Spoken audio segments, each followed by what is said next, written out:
Have you ever had the displeasure of experiencing negative 40-degree weather? That's Celsius and Fahrenheit, because negative 40 is the point where the two converge. It's a temperature so cold that it's impossible for snow to fall. If you've never felt it, allow me to explain what it's like. Your eyelashes will turn white with frost.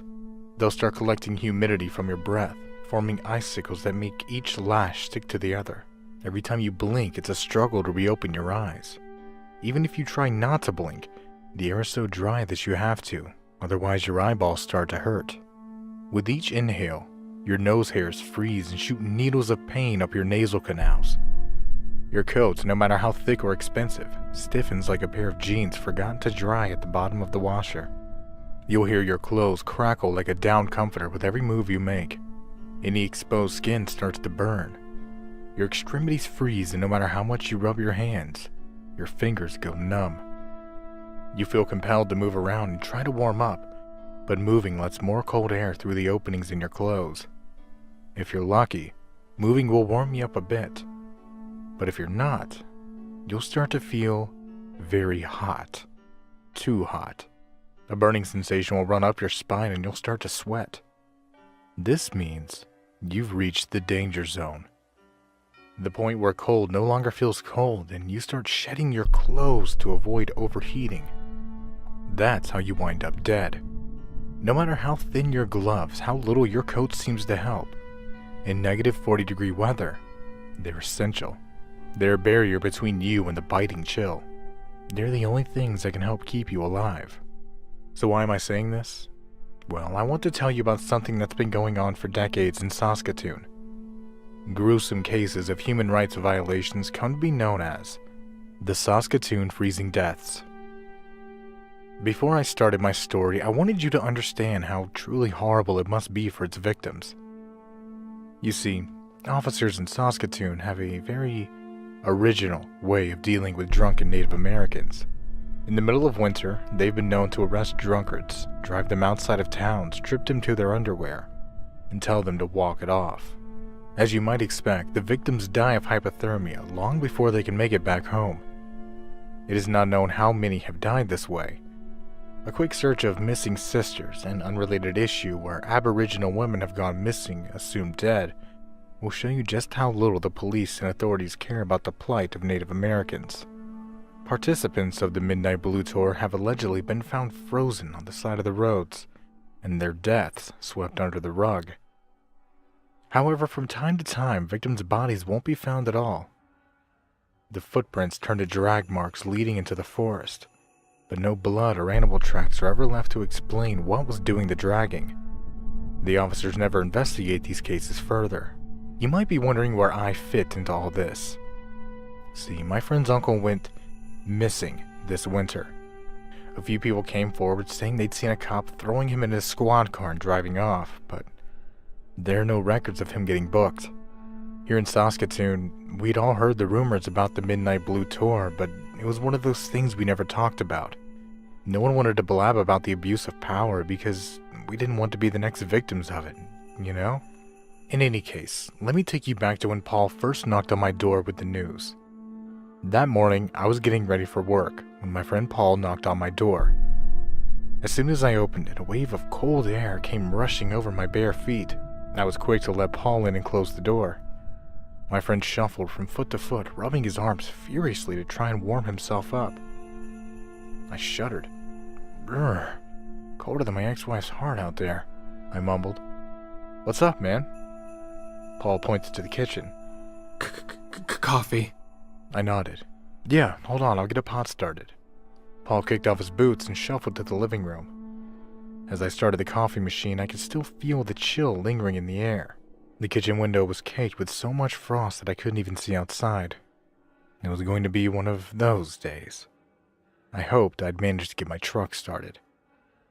A few minutes later, I found Paul covered all the way up to his nose in my Nana's knitted blanket, eagerly waiting for me to deliver his coffee.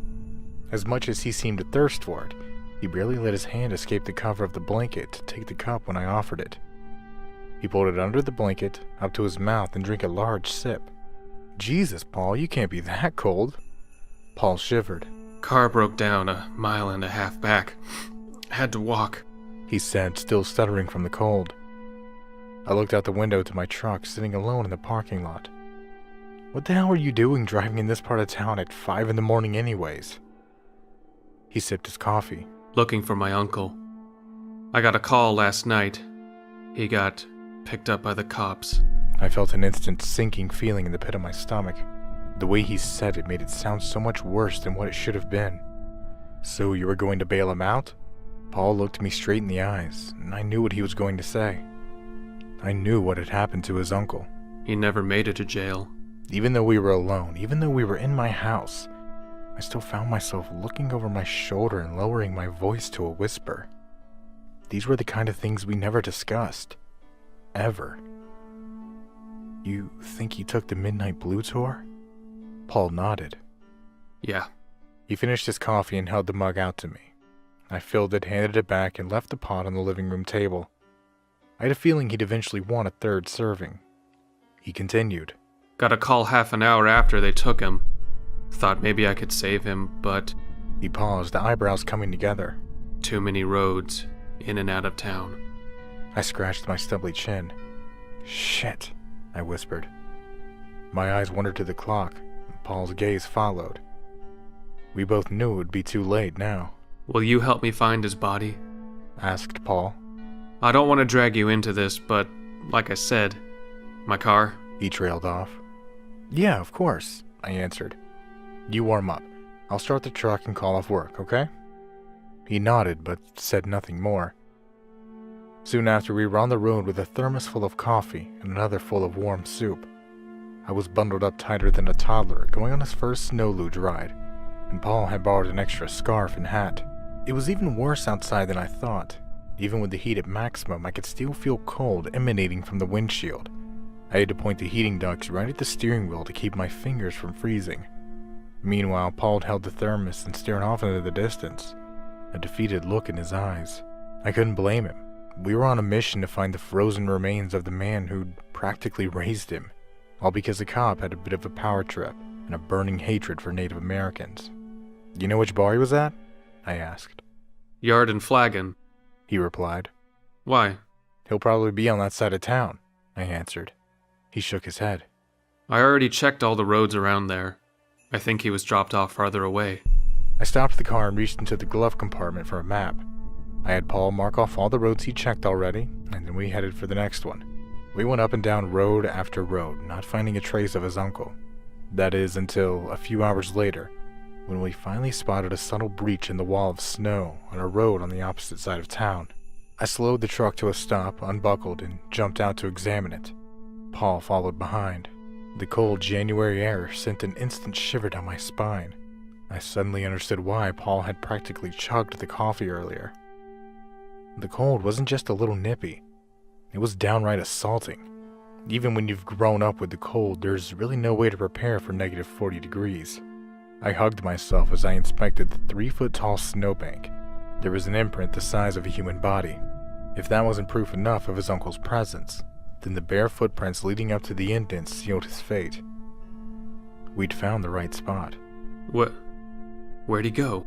asked Paul, a hint of panic in his voice. Maybe someone picked him up already? Paul climbed the mound of snow and looked out towards the forest. "No, look!" I followed him up the snowbank. It emitted crunching sounds beneath my feet, but didn't break. The cold had turned the usually soft and sticky snow into the consistency of styrofoam. I followed Paul's gaze and saw a path of fissured snow leading to the forest. This, I realized, meant Paul's uncle had been dragged into the woods, a prospect that pleased neither of us. "Bear?" I asked. Paul shook his head. I could tell he'd already gone through all the scenarios in his head. Bear, wolf, serial killer on a snowmobile. He squinted. He looked at me with big brown, hopeful eyes. I didn't want to tell him that it was impossible. I didn't want to point out that even if he was right and his uncle had gone into the woods, he had surely died of exposure long before finding a cabin. That's not what friends do. Friends help friends. Even when it's negative 40 out and all you want to do is curl up in front of the fireplace and hibernate until winter's over. Paul still had hope, so we pressed on. "Let's check it out," I said.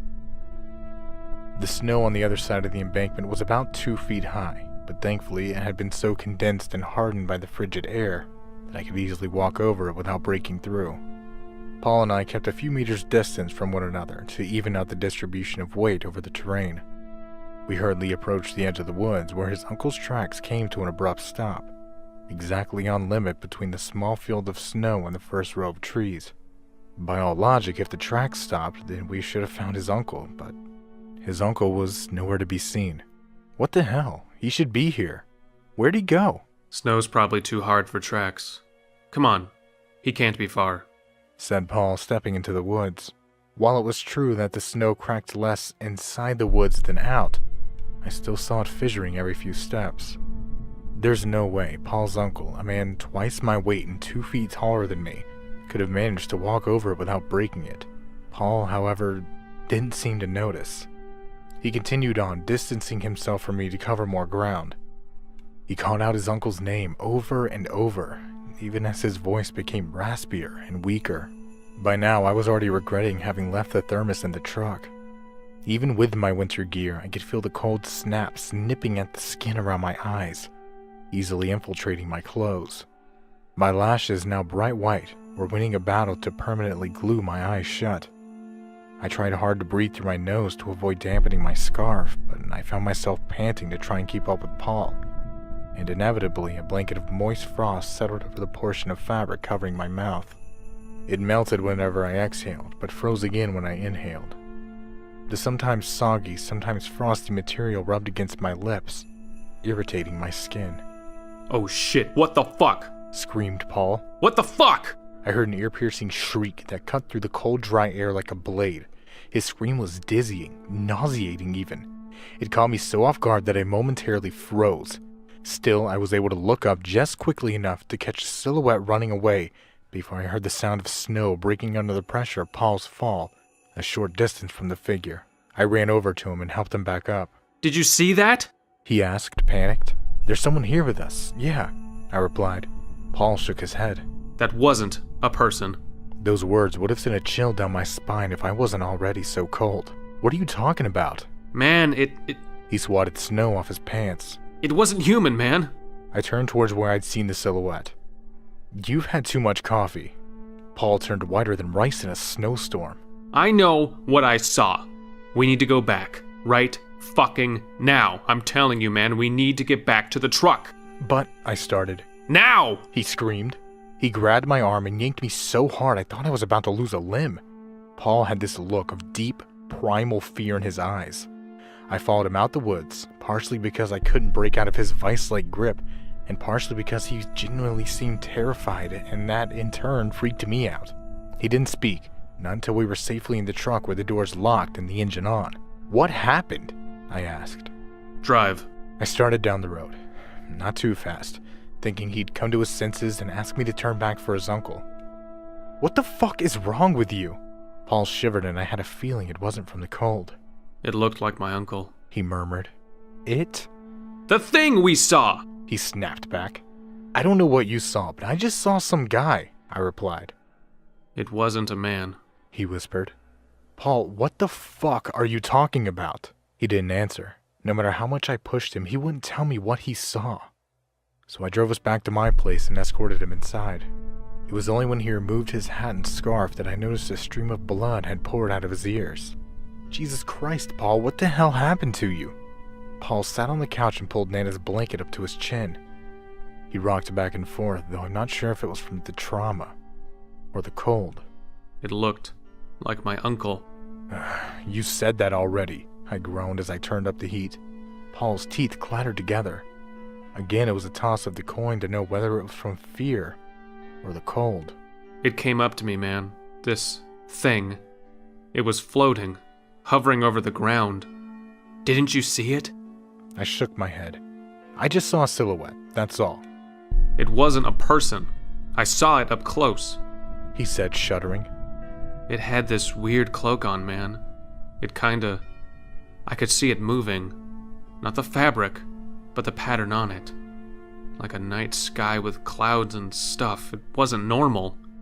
And I could see its face. It looked just like my uncle, but it wasn't him. He Paul looked over his shoulder and then back at me. had no eyes. Just empty sockets, like some kind of monster. And his skin, oh, shit. It was all black. Like rotten skin, black like some intense fucking frostbite shit. And his mouth. Mother of fuck, his lips were purple and his teeth. They were sharp. All of them. When he screamed at me, I saw all the way down his throat. They were pointy and sharp all the way to the back. I stood there in stunned silence, trying to make sense of what he was saying. Wait, I started. It. He corrected. It screamed? I thought that was you. He shook his head. I remember the disorientation I felt when I heard the shriek. There was something off about it, but it hadn't even occurred to me that the sound hadn't come from Paul. The scream felt like I was being stabbed right in the ears with ice. It was like a brain freeze, but a full body brain freeze. I was paralyzed, man. Fucking paralyzed. But then he looked me in the eyes and just kind of shot away. And I fell.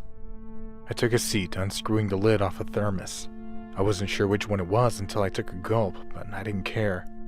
Coffee or soup, the warmth is what I wanted. But it seemed like no matter how much I drank, I couldn't cast away the chill. It felt like the cold was coming from inside me. Fear was what I was feeling, not the biting -40-degree weather, because somehow, deep inside me, I knew Paul was right. I hadn't seen the silhouette clearly, but when I thought about it, when I replayed the moment in my head, I didn't see any legs touching the ground. Paul's uncle's body was never found. I don't think either of us expected it to turn up, and as expected, the disappearance was swept under the rug. So, why am I only talking about this now? Why am I in the middle of this hot summer day, sharing a story about the dead of winter? It's because something happened this morning, something that left me sweating, and not from the heat. This morning, exactly 6 months to the day that Paul's uncle went on a midnight blue tour, Officer McKay was reported missing. Drag marks were found next to his bed, broken fingernails were dug deep into the wooden floorboards, and 10 bloody, scratchy streaks, one for each finger, were found leading all the way down the stairs and out the door. They continued down his gravel parking lot, forming rake-like grooves led through the grass. They continued down his gravel parking lot, forming rake-like grooves led through the grass and made it all the way up to the edge of the forest. That's where Officer McKay's tracks end. There were no animals' tracks left to explain what was doing the dragging. McKay is one of the 5 cops who have inexplicably gone missing in the past 40 years. A lot of people know about the horrible things that happen here in Saskatoon, but no one ever wants to talk about them. The police disappearances are just another thing we sweep under the rug. Just like the midnight blue tours.